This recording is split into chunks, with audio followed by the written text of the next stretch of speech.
మనం చూస్తుంటాం చాలా మంది ఇన్స్టిట్యూట్కి వచ్చే వాళ్ళు ఉంటారు, కొంతమంది ఇంట్లో ఉండి చదువుకుంటాం అంటే మా ఆర్థిక పరిస్థితి అంత లేదు అని చెప్పేసి అంటారు. అంటే వీళ్ళలో చాలా మంది అంటే క్వాలిఫై అయిన వాళ్ళు కూడా ఉంటారు, Okay. ఇంటర్వ్యూ ఏమో కానీ క్వాలిఫై అయిన వాళ్ళు కూడా ఉంటారు ఇన్స్టిట్యూట్కి వెళ్ళకుండా. సో వీళ్ళు అంటే వీళ్ళకి డిఫరెన్స్ ఏంటి సార్, ఇంట్లో ఉండి చదువుకునే వాళ్ళకి ఇన్స్టిట్యూట్కి వెళ్ళే వాళ్ళకి? 99.99% అందరూ కోచింగ్ తీసుకుంటారమ్మా. నేనేమంటానంటే 100% తీసుకుంటారు. Maybe online, maybe offline, maybe personal guidance, somewhere they'll take the coachings. వాళ్ళు ఫస్ట్ అటెంప్ట్ అయినా చెప్తున్నారు కానీ ప్రిపరేషన్కి ఎన్ని ఇయర్స్ ఇన్వెస్ట్ చేస్తారో చెప్పట్లేదు. నేనున్నాను 8 years ప్రిపేర్ అయ్యి 9th year ఫస్ట్ అటెంప్ట్ ఇచ్చి ఐ క్లియర్ ఇట్ అనుకున్నాను. నేను ఇంటర్వ్యూలో చెప్పేటప్పుడు నా ఫస్ట్ అటెంప్ట్ నేను క్లియర్ చేశానంటాను తప్ప ఎన్ని ఇయర్స్ ప్రిపేర్ అయ్యి నేను చెప్పట్లేదు. మీలాంటి స్టూడెంట్స్ ఏమనుకుంటారు, అన్న ఫస్ట్ అటెంప్ట్లో కొట్టారు నేను కూడా కొట్టాలి. పేరెంట్స్ కూడా అంతే, అరే అబ్బాయి కొట్టారు కదా మీరు ఎందుకు కొట్టలేకపోతున్నారు అని ప్రెషరైజ్. రియాలిటీ తెలుసుకోవాలి. ఇప్పుడు కూడా మనం ప్రిపరేషన్ ఉన్న రియాలిటీని తెలుసుకుంటే అది చాలా ఈజీగా ఉంటుంది అనేది నా అభిప్రాయం. అలాగే ఇంటి దగ్గర నుంచి చదవటం వల్ల కోచింగ్ ర్యాంక్ సాధించవచ్చా? ఖచ్చితంగా, బట్ కాకపోతే ఎంత టైం పడుతుందో చెప్పలేము. It might take a decade, it might take 5 years. ఒక్కొక్కసారి రాకపోవచ్చు, ఒక్కొక్కసారి మీరు మిడిల్లోని మీ ప్రిపరేషన్ ఆపేసి వేరే ఎగ్జామ్కి వెళ్ళిపోవచ్చు. బికాస్ ఈ ఎగ్జామ్ అనేది ఒక రోలర్ కోస్టర్ లాంటిది. ఎమోషన్స్ అనేవి ఆల్వేస్ ఫ్లక్చువేటింగ్ అవుతూ ఉంటాయి. ఒకే ఫేజ్లో ప్రిపరేషన్ జరగదమ్మా. So you need a proper guide. అలాగే మీరు అన్నీ చదువుతారు ఇంట్లో కూర్చొని చదివితే, బట్ ఏ టాపిక్ ఎంతవరకు చదవాలో టీచర్కి మాత్రమే తెలుసు. అలా చదవటం వల్ల ప్రిపరేషన్ ఈజీ అవుతుంది.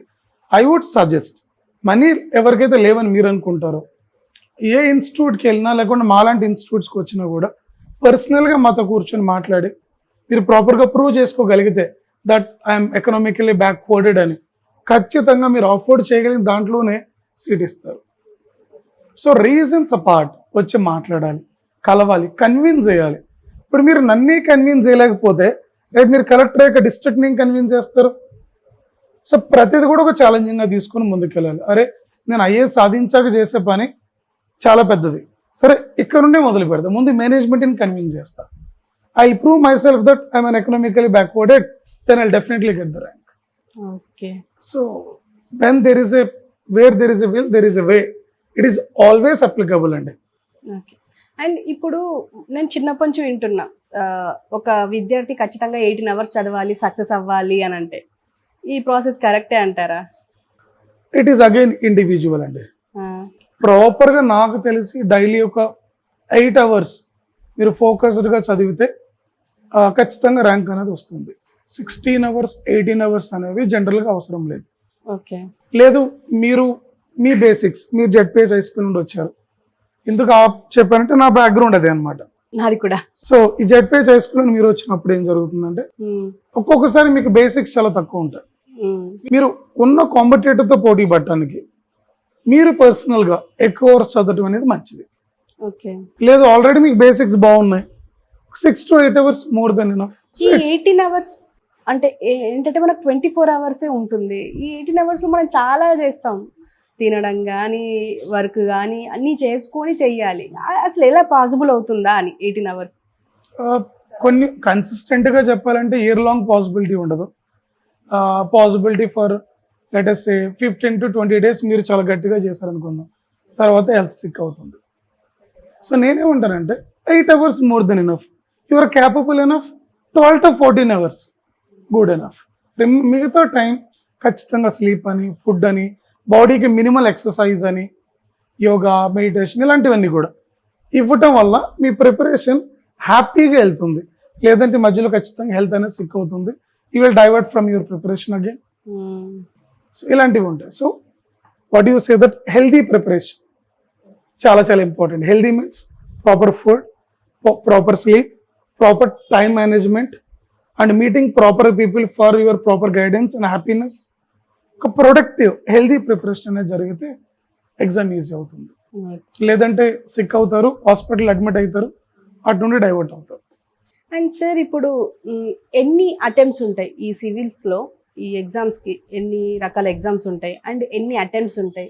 ఏజ్ లిమిట్ కూడా ఎలా ఉంటుంది? మీరు నోటిఫికేషన్ పరిశీలించినట్లయితే there are all India services and central services. So మీకు వచ్చిన ర్యాంక్ను బట్టి వాళ్ళు మీకు సర్వీస్ అలొకేషన్ అనేది ఉంటుంది. ఇక్కడ ర్యాంక్ అనేది ఇంపార్టెంట్. సెకండ్ వచ్చేసరికి ఏజ్ అండ్ అటెంప్ట్స్. ఒక్కొక్క క్యాస్ట్ వాళ్ళకి, ఎందుకంటే ఇక్కడ క్యాస్ట్ బేస్డ్ రిజర్వేషన్స్ ఉంటాయి, ఒక్కొక్క క్యాస్ట్ వాళ్ళకి ఒక్కొక్క టైప్ ఆఫ్ ఏజ్ రిలాక్సేషన్స్ అనేవి ఇవ్వడం జరిగింది. If you take general category, they have age limit up to 32 years. That వాళ్ళు నోటిఫికేషన్లో మంత్ కూడా మెన్షన్ చేస్తారు. సో ఆ లోపు మీరు ఉండాలి మీ ఏజ్ అనేది. అలాగే జనరల్ అటెంప్ట్ వచ్చేసరికి 6 attempts ఉంటాయి. That varies when you go to the caste to caste. ఓకేనండి, that is how the things is.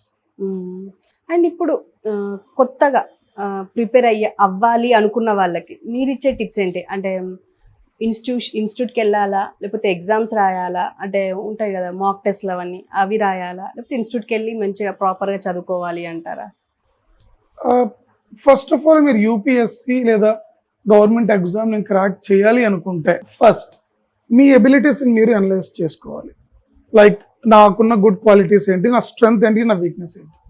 మీరు ఏ ఎగ్జామ్ ప్రిపేర్ అవుతున్నారు, ఓకే, దాని సిలబస్ ఏంటి, ఆ సిలబస్ మీకు కంఫర్టబుల్గా ఉందా లేదా, మీరు చేయగలరా, సిలబస్ ఫస్ట్ మీరు గుర్తుపెట్టుకున్నారా. నెక్స్ట్ ప్రీవియస్ ఇయర్ క్వశ్చన్ పేపర్స్ని ఒకసారి రివైజ్ చేయాలి. సిలబస్ చూసిన తర్వాత వీటిని రివైజ్ చేయాలి, అవి మీకు ఎలా అనిపించున్నాయి. దీని తర్వాత సీరియస్గా ప్రిపేర్ అయినా, ఐఎమ్ నాట్ సేయింగ్ ర్యాంకర్స్ని ఎప్పుడు సలహాలు అడగండి. రీజన్, సార్ వాళ్ళు క్యాపబుల్ కాదంటే దే ఆర్ హైలీ క్యాపబుల్, కానీ వాళ్ళు మీకు మొత్తం చెప్పరు. వాళ్ళకున్న బిజీ స్కెడ్యూల్లో 2-3 ఇన్పుట్స్ ఇచ్చేసి వెళ్ళిపోతారు. Of knowledge is more dangerous. ఎవరైతే సీరియస్గా ప్రిపేర్ అయ్యి ఉన్నారో వాళ్ళ దగ్గరికి వెళ్ళండి. థర్డ్, బ్రదర్ నేను ఇలా ప్రిపేర్ అవ్వాలనుకుంటున్నా, సిలబస్ చూసా, ప్రీవియస్ ఇయర్ క్వశ్చన్స్ చూసా, అంటే నెక్స్ట్ మిమ్మల్ని అడుగుతున్నా, మీ ఒపీనియన్ ఏంటి, దీనిపైన ఎలా చదవచ్చు అని డిస్కషన్ పెట్టాలి. దాని తర్వాత ఒక 5 to 6 ఇన్స్టిట్యూట్లు తిరగాలి. Each and every person curriculum వినాలి. నిజంగా కొంతమంది ఫీజే చెప్తున్నారు, కొంతమంది కరికులం గురించి మాట్లాడరు, కొంతమంది మాది పెద్ద ఇన్స్టిట్యూట్, మొత్తం ర్యాంకులు మావే, నెక్స్ట్ ర్యాంక్ మీదే అని చెప్తూ ఉంటారు. ఆ మాట అందరికీ చెప్తారు, బట్ అక్కడ ఉండదు ఒకే వేకెన్సీ అని చూడాలి మనం. ఇలా కాదండి. సో వాళ్ళ కంటెంట్ ఎంత చెప్తున్నారు, నువ్వు వచ్చినప్పుడు నేను ఎలా గైడ్ చేసి, నేను ఎలా ఓన్ చేసుకున్నారు, ఇది చూడాలి. లేదు యూట్యూబ్లో ఒక మోటివేషనల్ వీడియో చూడంగానే డైరెక్ట్గా నేను జాయిన్ అయిపోతాను, అక్కడే మనీ కడతాను. మిత్రమా, you are going for UPSC, IAS, decision making job.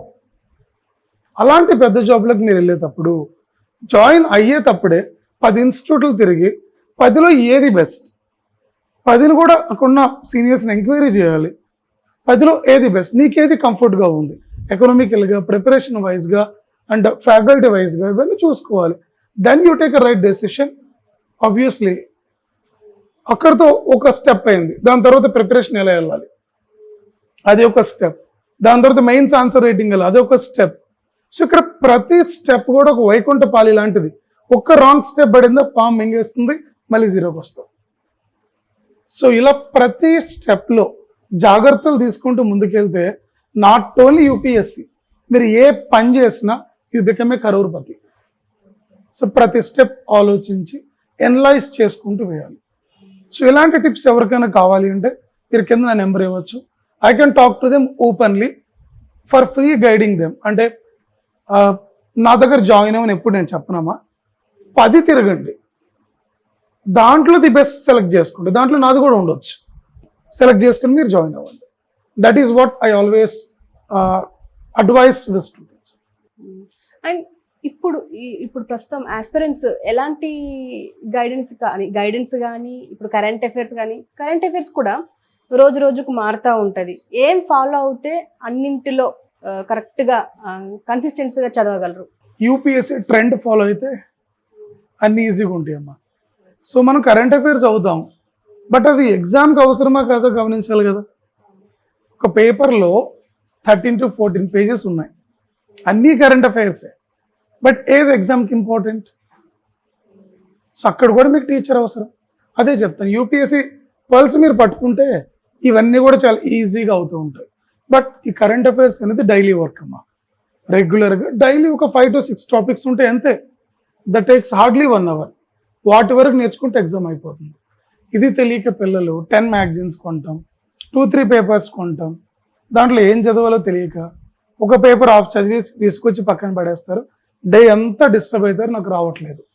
ఈ డిస్టర్బెన్స్ వల్ల మిగతా సబ్జెక్టులు కూడా నేర్చుకోరు. 1 వీక్లో ఇది నా వల్ల కాదు, ఫీజు కట్టేసాం కాబట్టి 1 ఇయర్ టైం పాస్ చేద్దాం. ఈడేం చేస్తాడంటే ఈ అబ్బాయి మిగతా అందరినీ డిస్టర్బ్ చేయడం మొదలు పెడతాడు. So this is how the things will spread ఈజీగా. సో అలా కాకుండా ఫస్ట్ డేనే మీరు వచ్చి ఫ్యాకల్టీ సార్ ఈ పేపర్ ఇలా చదివారు, నాకు ఇలా డిమోటివేట్ అవుతున్నాను, ఏం చేయమంటారు సార్ అంటే అబ్బాయిని 1 గంట కూర్చోబెట్టి మాట్లాడతాం. అలా కాదు, ఇదిగో సిలబస్ ఇది, ఈ సిలబస్లో ఈ పాయింట్ ఉందా, ఈ టాపిక్ పైన న్యూస్ ఉందా అంటే ఇది మీకు ఇంపార్టెంట్, ఇది లేదు కదా ఇది మీకు ఇంపార్టెంట్ కాదు, ఇది ఇండైరెక్ట్గా ఉంది చూడడం ఇక్కడ, బట్ ఇండైరెక్ట్గా ఉండేది కూడా ఈ సిలబస్కి రిలేటెడ్, ఇది చదవండి. ఇలా మార్క్ చేసేస్తాం. అవి చదవాలి, అవి అర్థం కాకుండా మళ్ళీ రావాలి, గురూజీ నాకు ఇది అర్థం కాలేదు, దాని బ్యాక్గ్రౌండ్ ఎక్స్ప్లెయిన్ చేసి ఈ కరెంట్ న్యూస్ ఏంటో చెప్తే నువ్వు జీవితంలో మర్చిపో. ఇలా ప్రతి స్టేజ్లో మీరు వచ్చి అడుగుతూ ఉండాలి, మీ వాటిని క్లియర్ చేసుకుంటూ నడిపించాలి. ఫైనల్గా ఒకటి అడుగుతాను, ఏంటంటే ఇప్పుడు చాలా ఇన్స్టిట్యూషన్స్ ఉన్నాయి, నేమ్స్ చెప్పను, కానీ మీ తిరుమల్ అకాడమీలోనే ఎందుకు జాయిన్ అవ్వాలి స్టూడెంట్స్? ఈ ఇంటర్వ్యూలు ఎక్కడ కూడా నేను స్టూడెంట్స్ని తిరుమల క్లాసెస్లో జాయిన్ అవ్వండి అని నేను చెప్పలేదు, చెప్పను కూడా. బట్ నేనేం ఫాలో అవుతాను అంటే I'm from very very low educational background, కష్టపడి నేర్చుకొని యూపీఎస్లో వేరియస్ స్టేజెస్ క్లియర్ చేశాను, చాలామందిని ట్రైన్ చేశాను. ఈ అనుభవం అనేది పిల్లలకి హెల్ప్ అవుతుంది అనేది నా ఇంటెన్షన్. బట్ మీరు ఇప్పుడు నేను చెప్పాను కాబట్టి డైరెక్ట్గా తిరుమల క్లాసెస్లో జాయిన్ అవ్వండి. 10 ఇన్స్టిట్యూట్స్ తిరగండి, 10 వాళ్ళ కరికులమ్స్ వినండి, అన్నీ కంపేర్ చేసుకోండి. లైక్ లలితా జ్యువెలరీ కిరణ్ గారు చెప్పినట్టు అన్నీ కంపేర్ చేసుకోండి. You take the best decision. So ఆ బెస్ట్ డెసిషన్లో అన్డౌటెడ్లీ తిరుమల క్లాసెస్ అనేది టాప్ లిస్ట్లో ఉంటుందండి. సో టైం ఊరికే ఎవరికి రా, ఎగ్జాక్ట్లీ డబ్బు ఎవరికి ఇక్కడ మీరు టైం ఇన్వెస్ట్ చేస్తున్నారు, మనీ, ట్రస్ట్, మీ డ్రీమ్, ఇన్ని ఉన్నాయండి. సో 10 తిరగండి, కుదిరితే అన్ని ఇన్స్టిట్యూట్లు తిరగండి హైదరాబాద్లో, చివరికి ది బెస్ట్ చూస్ చేసుకుని దాంట్లో జాయిన్ అవ్వండి. మోటివేషన్స్కి పడిపోవద్దు. మోటివేషన్స్ అనేవి only a temporary anaesthesia, they are not permanent solutions. So look for solution మిత్రమా, not for temporary anaesthesia. Thank you sir, thank you very much.